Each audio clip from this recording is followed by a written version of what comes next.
Hey guys, स्वागत है आपका मेरे YouTube चैनल में एजुकेशन विद मोटिवेशन। और सब्सक्राइब कीजिए मेरे चैनल को और जल्दी से इस घंटे को दबाइए ताकि आपके पास सबसे पहले नोटिफिकेशन आए और आप कोई भी वीडियो मिस ना करें।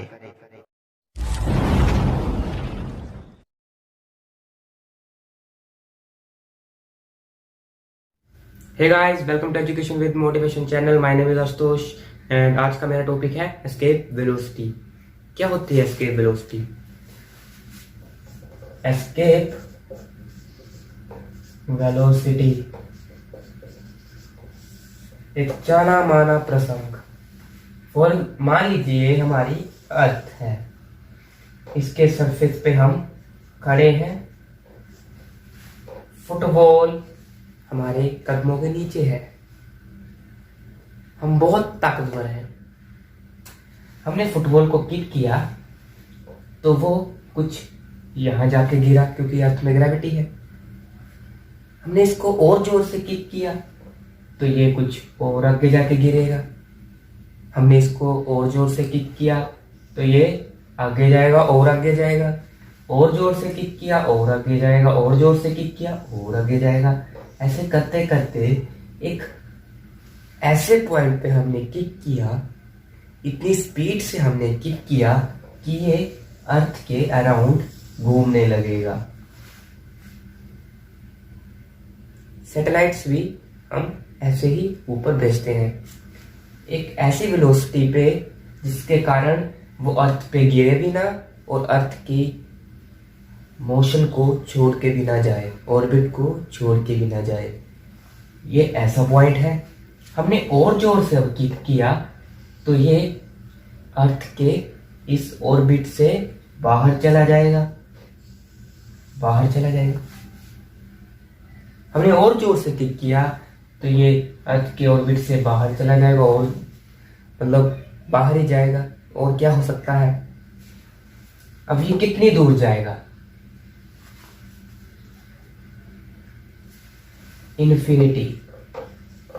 क्योंकि ये अर्थ के ग्रेविटेशनल फील्ड, मान लीजिए यहां तक है ग्रेविटेशनल फील्ड अर्थ की, ये अर्थ के ग्रेविटेशनल फील्ड से बाहर जा चुका है फुटबॉल। हालांकि ऐसा नहीं होता है। क्यों? क्योंकि अर्थ में एटमॉस्फेयर है, अर्थ में एटमॉस्फेयर है। एटमॉस्फेयर के कारण क्या होता है? एटमॉस्फेयर के कारण एरियल ड्रैग पैदा होता है। एरियल ड्रैग हवा के कारण होता है, जिसके कारण जो ये फुटबॉल है ये एटमॉस्फेयर में ही जल जाएगा। फिलहाल हम यहां मान लेते हैं कि यहाँ पे कोई एटमॉस्फेयर नहीं है, नो एटमॉस्फेयर सपोज। तो ये फुटबॉल इन्फिनिटी पे जाके गिर गया, या कहें हमारे एटमॉस्फेयर से या हमारी ग्रेविटेशनल फील्ड से बाहर हो चुका है। तो इसका कहने का क्या मतलब है? एस्केप वेलोसिटी क्या होती है? मिनिमम वेलोसिटी जिसके कारण ऑब्जेक्ट किसी प्लैनेट के ग्रेविटेशनल फील्ड से बाहर हो जाता है या उस ग्रेविटेशनल फील्ड को छोड़ देगा, उसको हम कहते हैं एस्केप वेलोसिटी। हर एक प्लैनेट की अलग अलग एस्केप वेलोसिटीज होती हैं। मरकरी की अलग होगी, वीनस की अलग होगी, जुपिटर की अलग होगी, नेपच्यून की अलग होगी, अर्थ की अलग होगी। फिलहाल हम बात कर रहे हैं अर्थ की एस्केप वेलोसिटी के बारे में। अर्थ की एस्केप वेलोसिटी है 11.2 किलोमीटर पर सेकेंड। ठीक है, या कहें 1100 मीटर पर सेकेंड। चलो पर तो लगा दिया है। इतनी है, सोचो कितनी ज्यादा होगी। इतनी स्पीड से अब अगर हम पत्थर लेके बाहर फेंक दें तो वो बाहर चला जाएगा? नहीं जाएगा, क्योंकि हमारे अर्थ में एटमॉस्फेयर है और उसको कोई नहीं बाहर निकाल सकता। एटमॉस्फेयर को वो स्वयं भगवान ही कर सकते हैं। अगर हमारे इस अर्थ में एटमॉस्फेयर ना हो तो हम अगर 11.2 किलोमीटर पर सेकंड की स्पीड से किसी बॉल को ऊपर की ओर पुश करें, फेंकें, तो वो बॉल हमारे अर्थ की ग्रेविटेशनल फील्ड को छोड़ के चला जाएगा। मगर ये तभी संभव है जब हमारी अर्थ में एटमॉस्फेयर ना हो, एरियल ड्रैग ना हो। ये तो हो गई एस्केप वेलोसिटी क्या होती है। अब हम बात करेंगे एक्सप्रेशन के बारे में, क्योंकि हर चीज को प्रूफ करना पड़ता है तभी वो आगे बढ़ती है।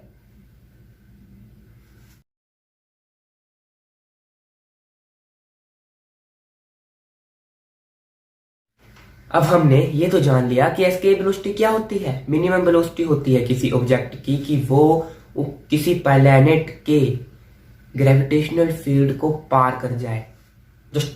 जस्ट वो ऑब्जेक्ट रुकने ही वाला हो कि वो ग्रेविटेशनल फील्ड पार हो जाए, मतलब बॉर्डर वाली वेलोसिटी। मतलब मिनिमम वेलोसिटी मतलब कम से कम वेलोसिटी। हम कम जोर लगाएं और हम इतना कम जोर लगाएं कि वो ग्रेविटेशनल फील्ड को पार कर जाए। हम ज्यादा जोर लगाएंगे तब भी वो ग्रेविटेशनल फील्ड को पार कर ही जाएगी, बट वो एस्केप वेलोसिटी नहीं होगी। एस्केप वेलोसिटी होगी मिनिमम वेलोसिटी किसी प्लेनेट की। हर एक प्लेनेट की अलग अलग एस्केप वेलोसिटी होती है।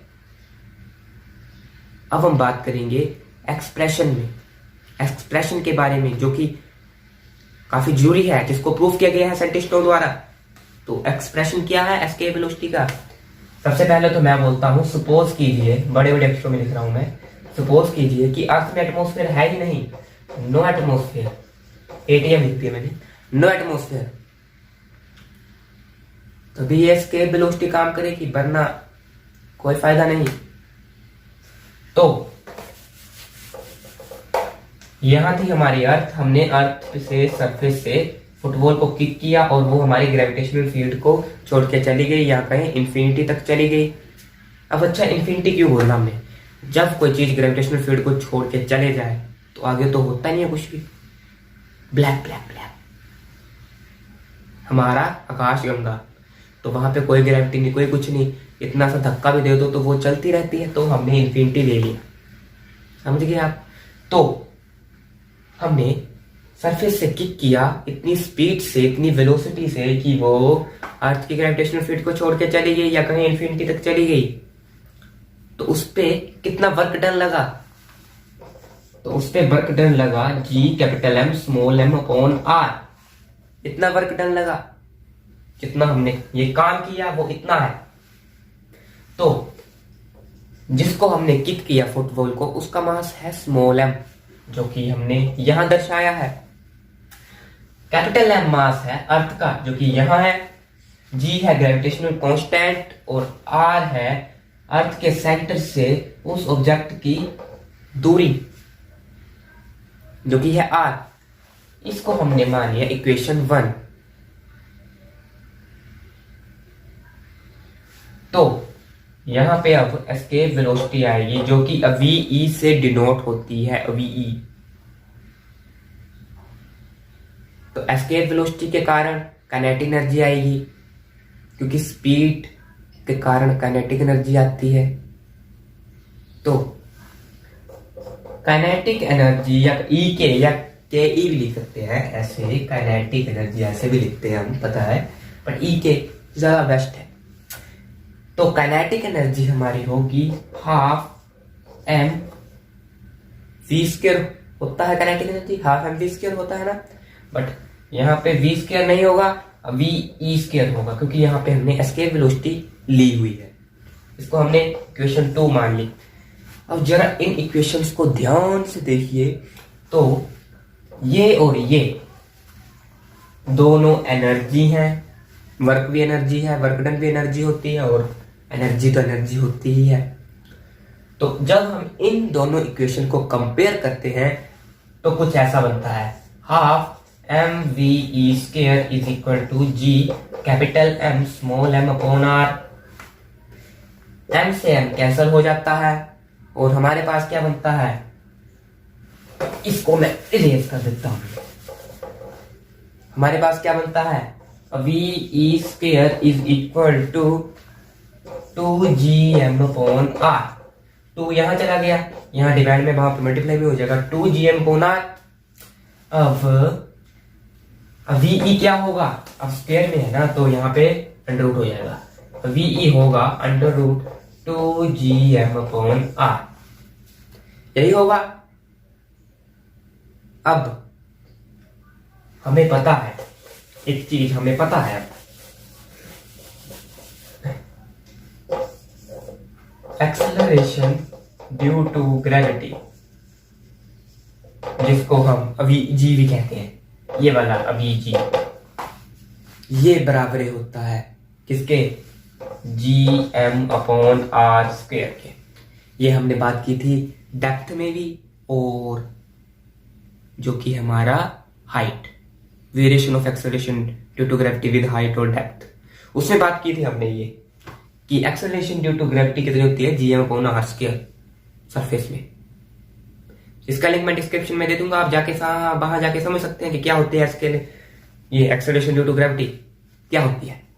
तो VE है हमारा 2gm अपॉन r और VG है gm अपॉन r स्क्वायर। अब इस इक्वेशन को हमने जैसे मर्जी इस इक्वेशन में लाना है, तो यहाँ r स्क्वायर है, हमें भी यहाँ r स्क्वायर चाहिए, तो हम इस इक्वेशन को r से मल्टीप्लाई करेंगे और r से डिवाइड करेंगे। अब यहां पे फायदा क्या होगा, जब हमने इस इक्वेशन को मल्टीप्लाई और डिवाइड किया तो हमारा VE आया अंडर रूट 2gr,